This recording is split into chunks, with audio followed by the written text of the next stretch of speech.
मागे व्यासपीठ सजलेलं आहे, खुर्च्यांची मांडामांड सुद्धा झालेली आहे आणि आता तो क्षण जवळ आलेला आहे। हीच भावना शिवसैनिकांची मनसैनिकांची आहे। मनोज चव्हाण मनसेचे आपल्या सोबत आहेत। मनोजची काय भावना आहे? म्हणजे बऱ्याच वर्षांपासून अनेकांनी हे स्वप्न पाहिलेलं होतं, आज ते पूर्णत्वास जात आहे। एका नव्या युतीची नांदी महाराष्ट्र बघतोय। म्हणजे तुम्ही प्रश्न विचारला आणि उत्तर पण तुम्हीच दिलं। खऱ्या अर्थानं आम्हाला म्हणजे आमच्या मनसैनिक आणि शिवसैनिकांचा अत्यंत अप्रतिम आणि असा सोन्याचा दिवस आम्ही आज म्हणू।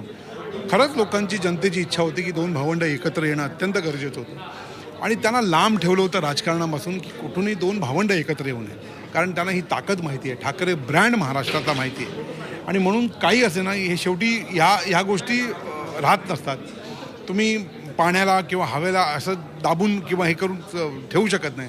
नेमकं तेच झालं आणि दोन्ही भावंडांनी एकत्र विचार करून की महाराष्ट्राला खऱ्या अर्थानं काय गरज आहे आणि म्हणून हा ब्रँड महाराष्ट्राला इथून पुढे चालणार आहे आणि म्हणून केवळ व्यासपीठावर बाळासाहेबांचा आशीर्वाद आणि आमच्या निशाण्या याच्या पलीकडे आणि दोन खुर्च्या, उद्याचं महाराष्ट्राचं नेतृत्व, उद्याचा महाराष्ट्र हे हा ब्रँडच घडवणार आहेत हे दाखवण्याकरता हे। मात्र बाळासाहेबांचा जो आशीर्वाद, त्याचा फोटो आपण बघतो आहोत, तोच आशीर्वाद आमच्याकडे आहे असं एकनाथ शिंदेंची शिवसेना म्हणते। त्यांच्याकडे आशीर्वाद म्हणण्यापेक्षा आम्ही जी केलेली पापं आहेत ते आम्हाला क्षमा करावी याच्याकरता ते चरणाशी जात असतात। असं आहे, इथे ब्रँड आहे, इथे घर आहे, त्यामुळे दोन्ही जमीन आसमानाचा फरक आहे। महत्त्वाचं आहे की महाराष्ट्र एका नव्या युतीची नांदी तर बघतो आहोत। वेगवेगळी वळणं गेल्या काही वर्षात आपण बघितलेली आहेत, मात्र आता महाविकास आघाडीचं काय, त्याचं विसर्जन आजच्या ह्या पत्रकार परिषदेच्या निमित्तानेच होणार आहे का?